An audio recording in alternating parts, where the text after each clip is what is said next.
As Russia issues ever more sinister warnings about Western interference, is a key NATO nation now openly provoking Vladimir Putin with a high-risk move at sea? With Keir Starmer already grappling with domestic political headaches, is the UK Prime Minister now choosing to pick a fresh fight with Moscow on the high-seas sanctions front? By seizing a suspected Russian oil tanker in a dawn raid, is the UK risking Putin's wrath not just against London, but against the wider NATO alliance it helps to anchor? As Starmer hails a dramatic dawn operation as another blow to Putin's war machine, is Britain signaling it will hit Russia's shadow oil trade as hard as it dares? And while this unfolds, is another NATO ally simultaneously sounding the alarm about a possible Russian invasion, adding fresh urgency to every move taken against Moscow? Amid soaring tensions between Russia and NATO, one member of the alliance has now taken direct action against Moscow's oil trade, escalating the pressure on Putin's war economy. On June 14, UK forces seized the tanker Smyrtos during a 6-hour dawn operation in the English Channel, turning a dark, early morning transit into a high-stakes boarding. Royal Marine Commandos and National Crime Agency officers fast-roped from helicopters onto the deck of Smyrtos, storming the vessel in a carefully planned assault. The boarding party was backed by RAF aircraft overhead, a Royal Navy frigate and a mine hunter, underscoring how seriously London treated the coordinated interception. Smyrtos, which was sailing under a Cameroon flag at the time, was intercepted while transiting toward Port Said, after being tracked as it moved through European waters. According to British reports, the move marked the first time UK forces have carried out such an interception of a suspected Russian Shadow Fleet tanker. The UK government says the tanker is part of Russia's sanctions-busting Shadow Fleet, a web of ships accused of moving banned oil to keep Kremlin revenues flowing.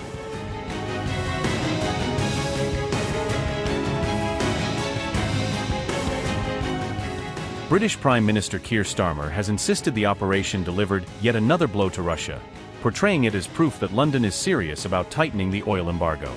London says the ship will now be held off England's south coast for review, keeping Smyrtos anchored while officials examine its cargo and paperwork. Officials add that the vessel will be closely monitored for safety and environmental risks, amid wider concerns about the aging ships used in Russia's covert oil trade. UK Defence Secretary Dan Jarvis has praised the forces involved in the complex operation, highlighting the coordination between the Navy, Air Force and law enforcement teams. Starmer said, and I quote, "In the early hours of this morning, I directed our armed forces to intercept a Shadow Fleet oil tanker attempting to pass through the English Channel.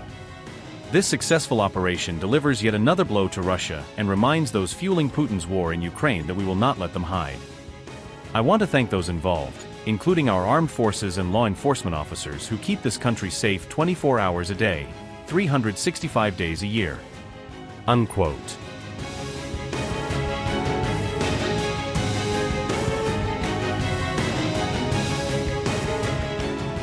Western governments have long accused Russia of using hundreds of so-called Shadow Fleet ships to dodge oil sanctions, keeping crude flowing despite formal embargoes. UK officials now claim this Shadow Fleet numbers more than 700 vessels and carries around 3/4 of Russia's sanctioned oil, making it a prime target for enforcement.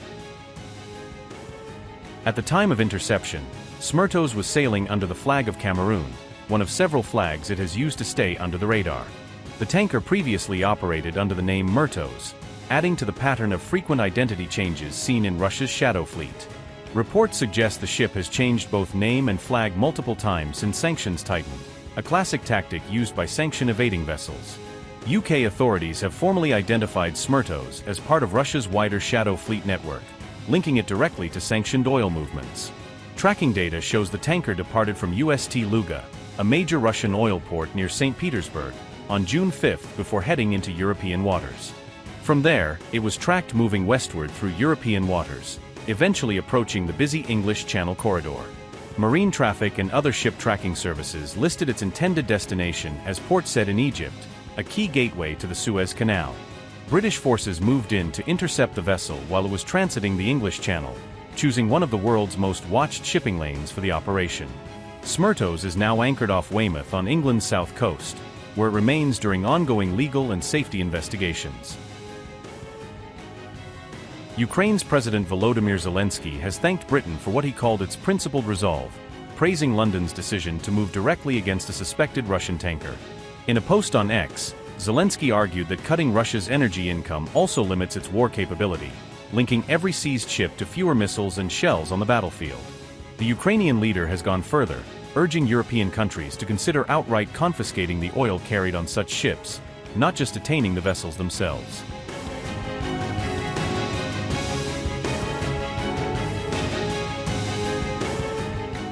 Sweden's Parliamentary Defense Committee has warned that Russia could test NATO relatively soon if it believes conditions are favorable for such a move. The claim was reported by SVT, which cited findings from a new report released by Sweden's Parliamentary Defense Committee. The report said Moscow may strike a NATO member state if it calculates that the strategic and political conditions favor limited military action. Jörgen Berglund said, and I quote, "We can state that the security and political situation remains serious and is characterized by significant uncertainty. There is a risk of rapid deterioration with serious consequences for the security of Sweden and Europe." Unquote. Officials warned that Moscow's objective in such a scenario could be to test NATO's unity and the credibility of its Article 5 collective defense commitments. Analysts said Russia is already moving beyond traditional hybrid operations, including cyber attacks and influence campaigns against European states. Researchers said recent military activity in the Baltic region has shown signs that some governments interpret as preparation for potential future conflict. Experts have described Moscow's recent behavior as following patterns that preceded previous Russian military interventions in neighboring regions. Analysts identified the Suwalki corridor as the most likely location for limited NATO test because of its strategic vulnerability. The strategic 80-kilometer land gap links Poland and Lithuania while separating Russia's Kaliningrad enclave from Belarus.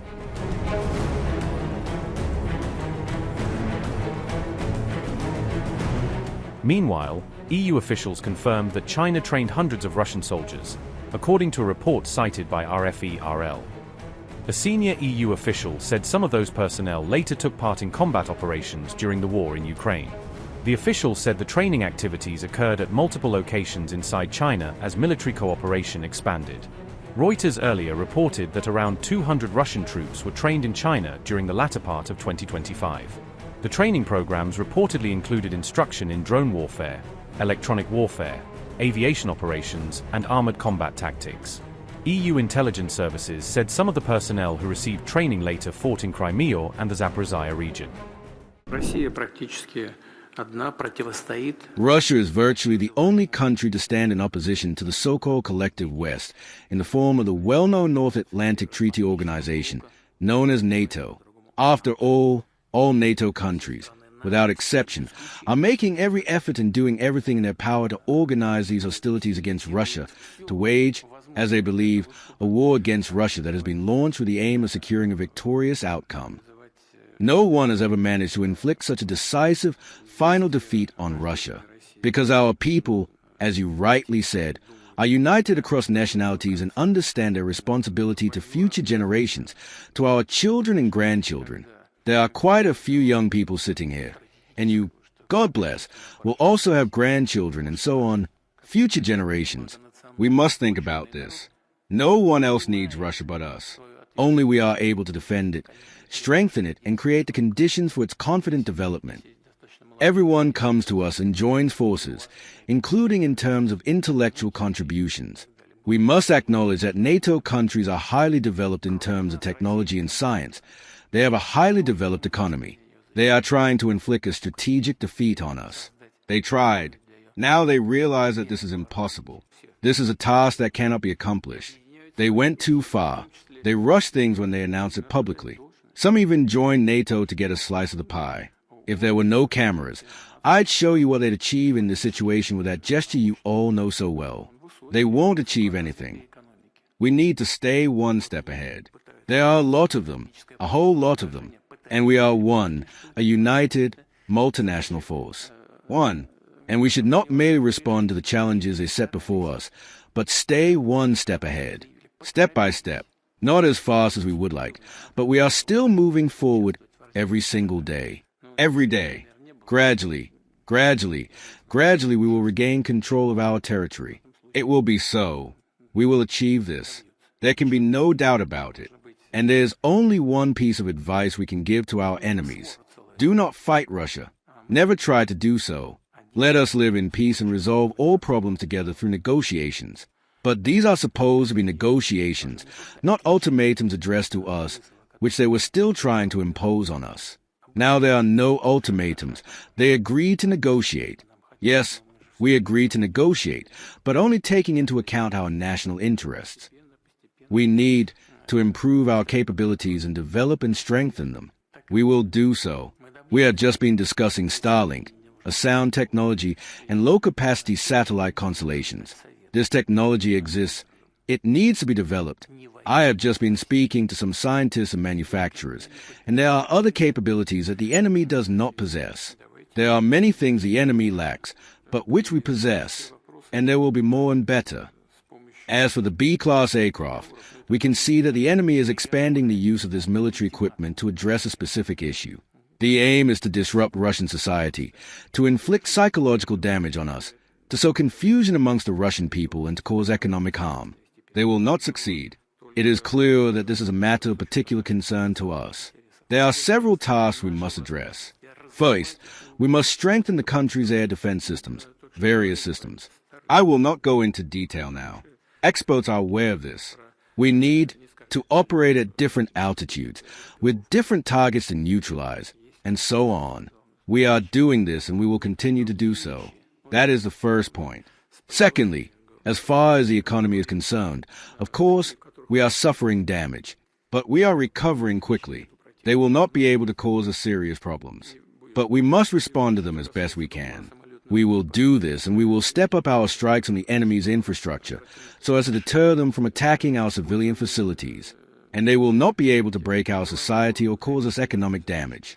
In any case, they will not succeed in achieving their objectives, and we will do it, and we will do it with more and more opportunities that we can create.